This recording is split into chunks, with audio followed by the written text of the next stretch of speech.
J'adresse ce message particulièrement à Elekam et à l'ensemble des membres du conseil électoral de notre pays. Peuple camerounais, avant d'adresser mon message patriotique et républicain à Elekam, l'organe en charge des élections dans notre pays, et l'ensemble des membres du conseil électoral, je voudrais d'abord questionner la place qu'occupe le peuple camerounais que nous sommes dans notre pays, que nous soyons résidents à l'étranger ou sur le territoire national. Peuple camerounais, 2025, nous y sommes. Et alors, what else? Il n'est pas cruel de reconnaître, peuple camerounais, que l'on peut prendre conscience à tout moment. Il n'est pas cruel de reconnaître que nous, en tant que peuple camerounais, même si les autres ont été les premiers, c'est-à-dire d'autres pays africains notamment, ont été les premiers à prendre conscience de la place qu'ils occupent dans leur pays, c'est-à-dire ces différents peuples d'Afrique centrale qui, à un moment donné, ont ouvert les yeux et se sont dit quelle est la place que nous occupons dans nos différents pays en Afrique.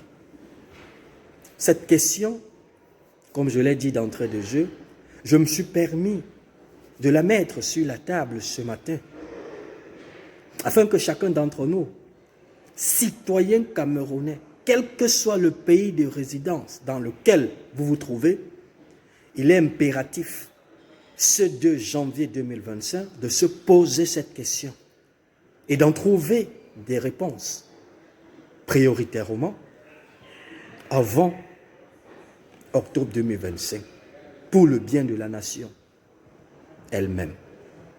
Quelle est la place qu'un Camerounais, qu'une Camerounaise occupe dans son pays en tant que peuple et non plus population? Cette question, comme je l'ai dit, elle est rhétorique, mais vise tout simplement à attirer notre attention pour 2025, tant attendu, en l'occurrence, le rendez-vous d'octobre 2025, pour décider qui sera le président de la République de notre Cameroun. Pour décider. Ah oui, pour décider. Ça veut dire que quelque part, nous avons un certain pouvoir. Le peuple camerounais est attendu en octobre 2025 pour décider qui sera le président de la République du Cameroun. Cela suppose que quelque part, nous avons un pouvoir en tant que peuple. Le pouvoir de choisir, le pouvoir de décider, le pouvoir de voter. Pouvoir de voter. Peuple camerounais, mon allocution de ce matin porte beaucoup plus sur cette place que nous occupons en tant que peuple camerounais dans notre pays. Cette place qui est parfois chosifiée, parfois inconnue de l'ensemble de nos compatriotes. Avant d'entrer dans mon analyse assez logique et synthétique sur la place, ou alors sur la question de la place qu'occupe le peuple camerounais dans le pays, je vais d'abord tout simplement faire appel à cette loi la plus importante du pays, de la société camerounaise, qui encadre la vie en société. C'est quoi la constitution, peuple camerounais? Chers compatriotes, c'est quoi la constitution? La constitution telle que c'est défini dans l'ensemble des dictionnaires dans le monde entier, sans publicité, est une loi dans laquelle on peut déceler, décoder et retrouver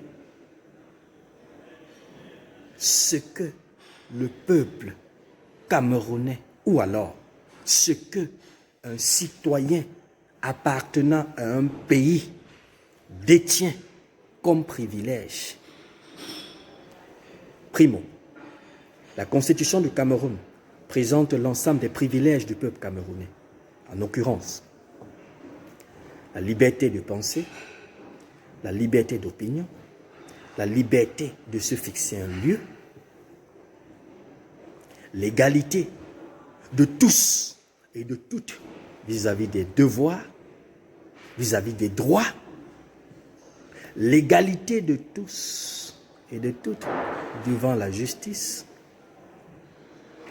le partage équitable des ressources du pays, la sécurité encadrée par l'État,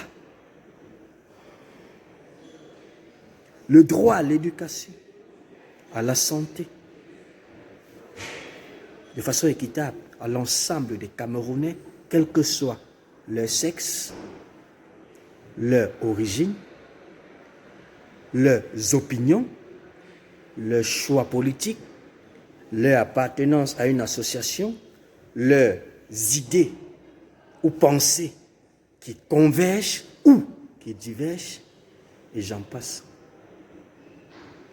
La sécurité des personnes et des biens sur le territoire national, tout cela encadré et placé sous l'autorité de l'État, d'un chef de l'État,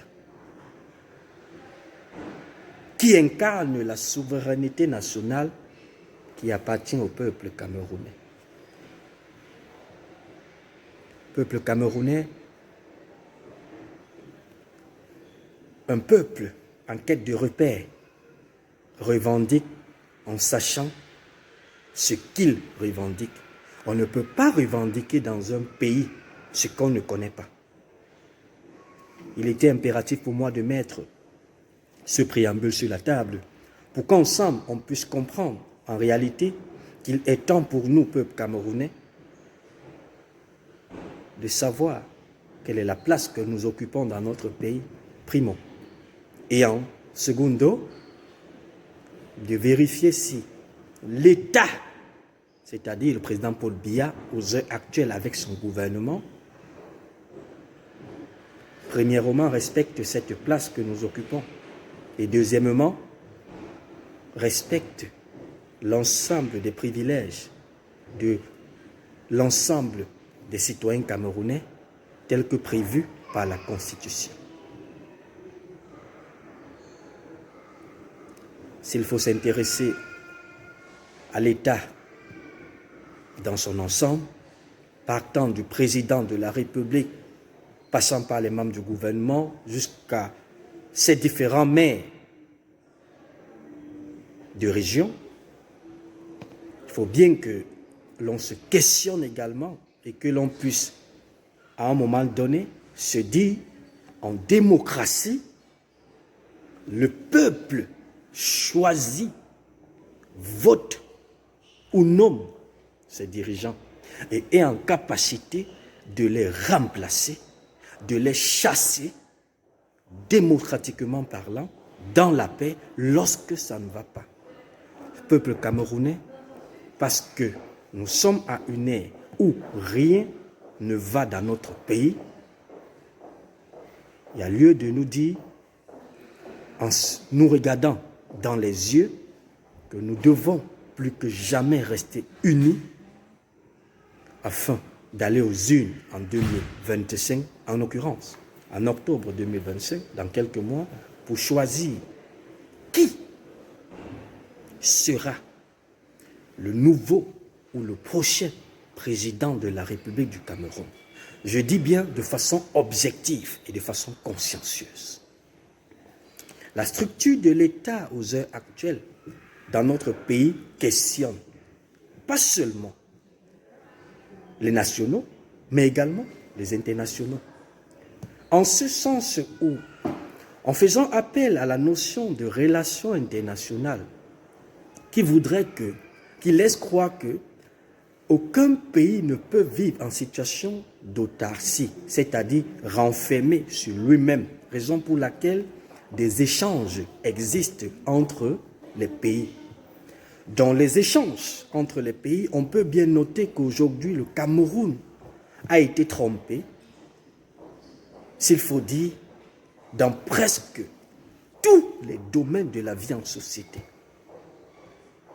Ceci parce que d'une part, nous, en tant que peuple camerounais, avons manqué quelque part d'occuper notre place. Et d'autre part, avons applaudi des incompétents, des médiocres et des personnalités véreuses de la République dans leur action. Ceci à travers, que ce soit les élections municipales et législatives passées, ou alors les élections présidentielles passées. Tout cela, les conséquences sont là et indéniables. Manque de route, les meilleures conditions de vie sur le territoire sont absentes. L'insécurité galopante, les tortures répétées sans punition, le poids de l'âge des autorités administratives.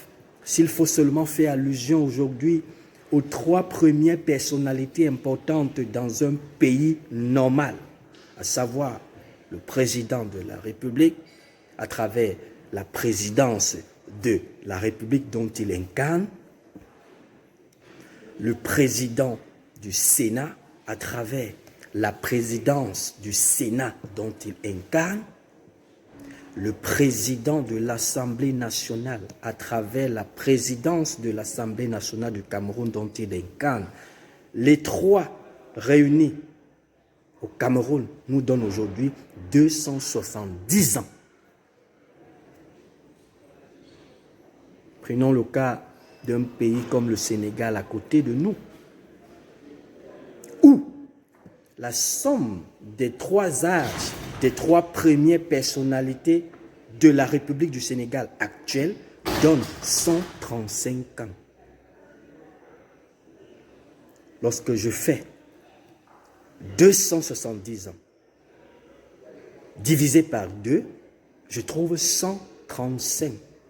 Ça veut dire que le Sénégal aux heures actuelles, la somme des âges des 3 personnalités importantes de la République donne 135. Mais au Cameroun, les 3 premières personnalités importantes de la République cumulent 270.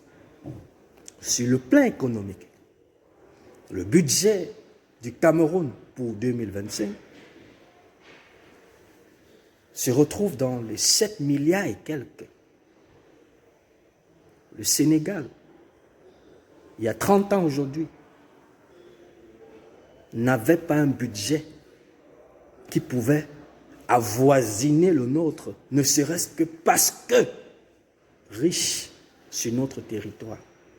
Mais si aujourd'hui ce Sénégal se retrouve déjà à avoir un budget qui est largement au-dessus, ou alors légèrement au-dessus, s'il faut dire ça comme ça, compte tenu des chiffres actuels, pour le cas du budget du Sénégal qui a été voté pour 2025 récemment, cela donc témoigne de ce que notre attitude en tant que Camerounais, nos comportements bernés et barricadés par des fléaux tels que le tribalisme, tels que la médiocrité, tels que la fraude, tels que l'incompétence notoire, tels que la bureaucratie et tout ce qui entoure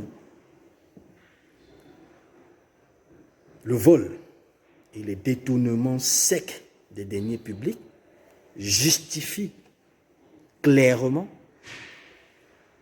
la place attribuée au Cameroun aux heures actuelles dans le monde entier. Peut-être que on n'arrive toujours pas à se comprendre, tout simplement parce que le régime en place, en l'occurrence celui du RDPC, dirigé par le président national du RDPC, Paul Biya, en même temps président de la République du Cameroun, ce régime a dompté, s'il faut dire ça comme ça, a aveuglé pendant des décennies nombreux Camerounais qui, aujourd'hui, n'arrivent plus à se positionner à sa place réelle ou alors à leur place réelle. Peuple camerounais, l'objectif de ma sortie avant de m'adresser à Ilekam reste et demeure sur le questionnement qui voudrait que chacun d'entre nous puisse discerner et retrouver sa place en tant que citoyen camerounais dans notre pays. Une fois que cela sera fait, laissez-moi vous dire, chers compatriotes, aucun ministre ne pourra s'adresser à nous de façon condescendante.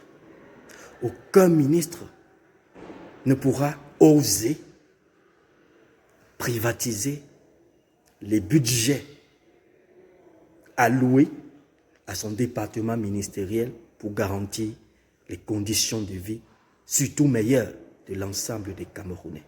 Lorsque nous parviendrons à retrouver la place que nous occupons dans notre pays en tant que citoyens camerounais, aucun ministre n'aura le courage ou le toupet, pour ne pas dire ses préfets, ses gouverneurs, ses sous-préfets et ses maires qui aujourd'hui confondent parfois la République en un village, en une monarchie, au point de se placer devant le patron idéal qu'est le peuple, afin de tenir des discours parfois nauséabonds et de façon condescendante. Maintenant que c'est clair que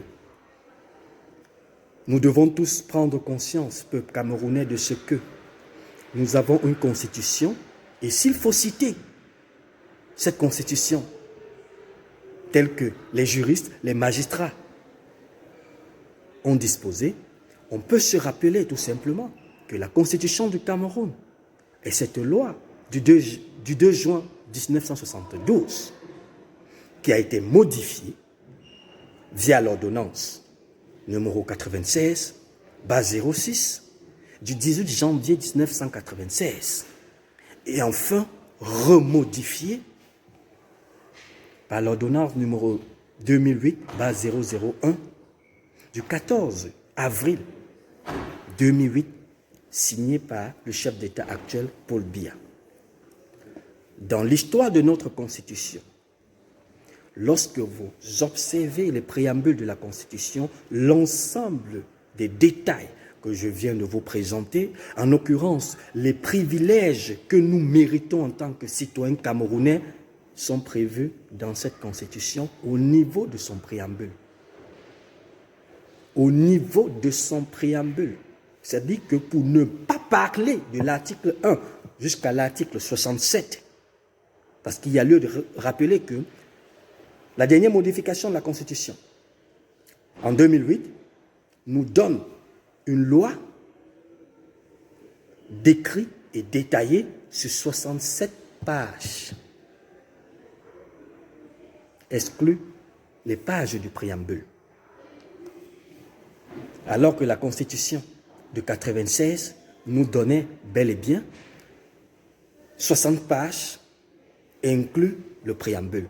Cela laisse croire aujourd'hui que l'ensemble des modifications qui ont été apportées à la Constitution en 2008 témoignent également de ce que nous sommes aujourd'hui barricadés, emprisonnés dans un système dictatorial qui s'est servi de l'inconscience du peuple camerounais, de la naïveté, pour modifier la Constitution du Cameroun en 2008 afin de mieux se positionner pour garantir l'éternité au pouvoir. Je ne voudrais pas entrer dans le débriefing. Pourquoi? Parce que les politiciens en ont largement détaillé et donné des raisons qui justifient le fait qu'aujourd'hui, nous sommes enfermés dans un cercle dont seul le peuple qui reconnaîtra sa place est capable de changer sa situation. Dans mes précédentes sorties, chers compatriotes, je voulais toujours rappeler, personne ne viendra sauver le peuple camerounais si ce n'est lui-même. Qu'on ne vous trompe pas, il n'existe pas de l'amitié dans les relations internationales, excepté les intérêts. Dans les relations internationales, seuls les intérêts prévalent et non de l'amitié. Ne rêvons pas trop en comptant sur les autres, mais plutôt unissons-nous, ouvrons les yeux et améliorons nos conditions de vie nous-mêmes. Parce que nous sommes riches, nous avons des matières premières, nous avons des compétences, des ressources humaines assez importantes, reconnues à travers le monde entier. Que faisons-nous de ces ressources humaines?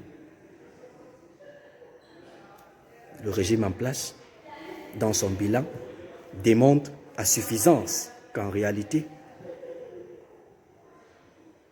nous ne comptons pas en tant que peuple camerounais. Alors, s'agissant de l'État, je voudrais m'adresser au docteur Éric Essoussé. Le code électoral de 2012, touffu d'irrégularités, tel que nous l'observons aux heures actuelles, malgré tout cela, n'a toujours pas un degré de respect vis-à-vis des personnes chargées de le respecter, ce code électoral. Je vais d'abord tout simplement m'attarder sur plusieurs faits récents, quelques faits récents, qui démontrent à suffisance que Elecam aux heures actuelles inquiète, mais ne fait pas peur. Oui, l'organe en charge des élections au Cameroun aux heures actuelles inquiète, mais ne fait pas peur. Il y a une nuance, chers compatriotes, parce que nous avons intérêt à ne pas avoir peur d'Elecam. Tout simplement parce que si nous sommes conscients que nous sommes le peuple et que le peuple est l'unique entité dans un pays qui décide, dès lors que nous avons cette conscience, nous pouvons être capables d'identifier la place qu'Elecam occupe vis-à-vis de nous en tant que peuple camerounais. Elecam, l'organe en charge des élections, est chargé de coordonner, d'organiser les élections. C'est le peuple qui décide, via les urnes. Il faut bien que l'on se comprenne.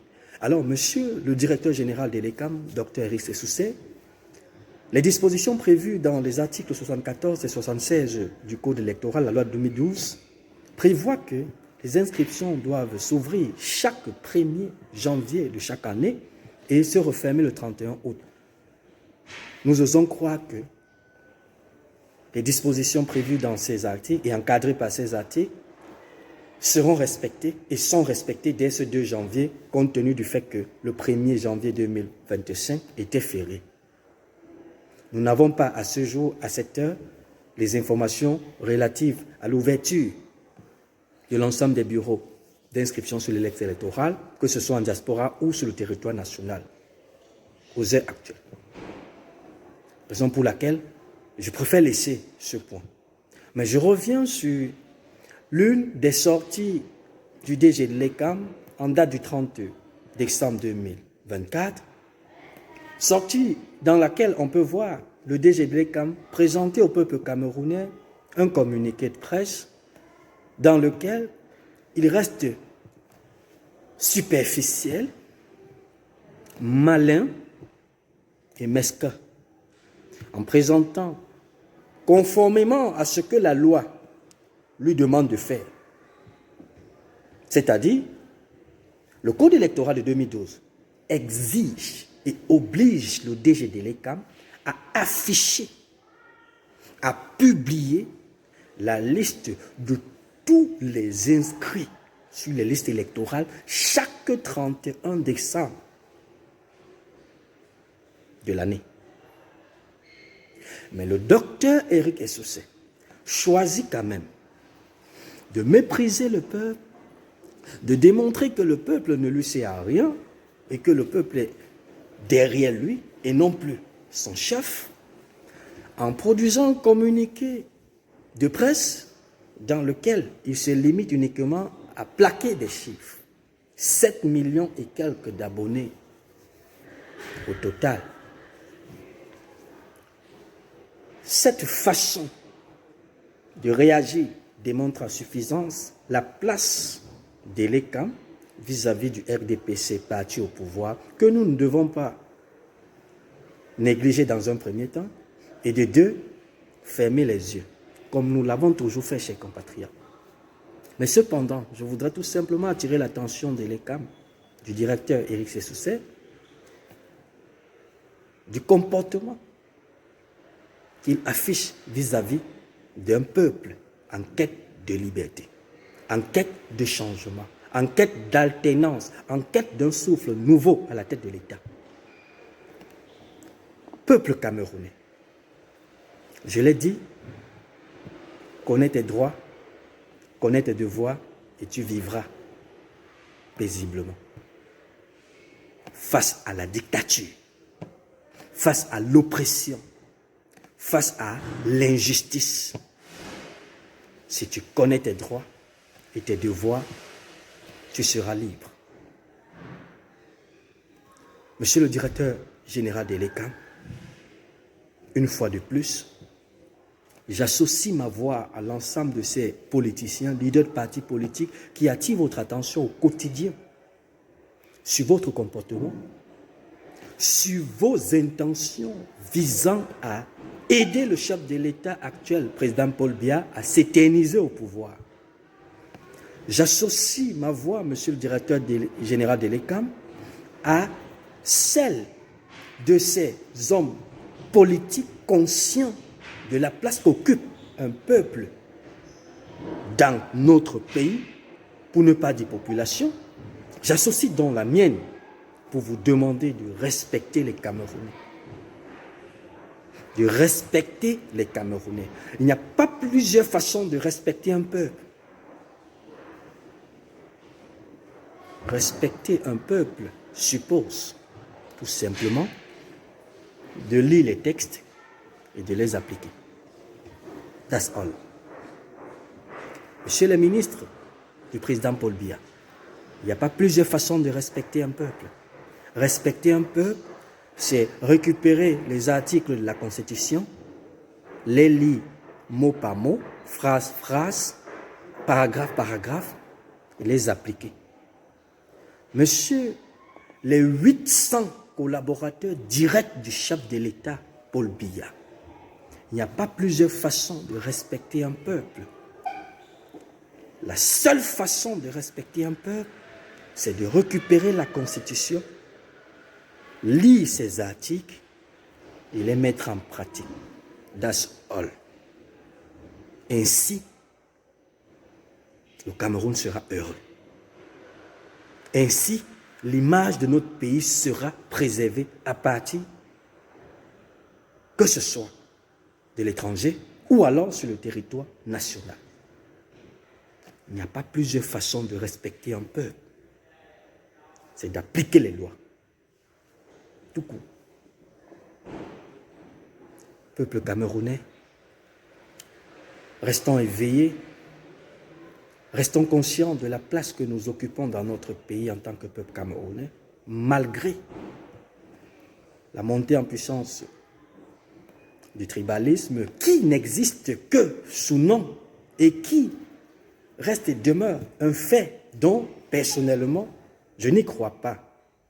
Dans mes précédentes sorties, j'en ai suffisamment donné mon avis vis-à-vis de ces hommes politiques du RDPC qui se baladent sur les plateaux de télévision, mettant en avant les notions de tribalisme pour essayer de diviser le peuple camerounais afin de mieux régner et permettre au RDPC de confisquer le pouvoir et d'aggraver les conditions de vie des Camerounais. Restons vigilants. 2025 est notre année, si nous voulons et si nous croyons. Parce qu'on ne peut pas vouloir si on ne croit pas en ce que nous pouvons.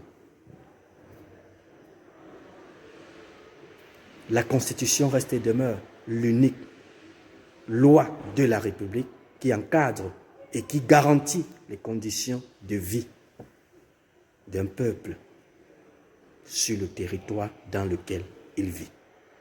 Si cette constitution est bafouée par un régime,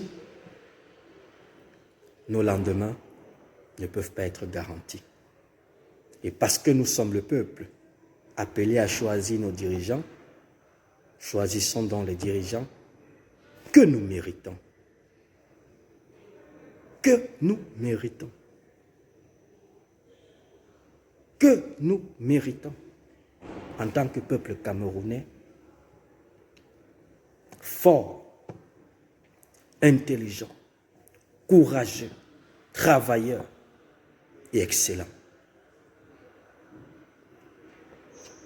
Tel est mon tout premier message adressé à l'ensemble de vous, chers compatriotes, chers abonnés, chers frères, chers parents, Camerounais et Camerounaises, en ce début d'année 2025 qui s'annonce à grands pas. Bonne et heureuse année nouvelle à toutes et à tous. Je suis Fernand Tech.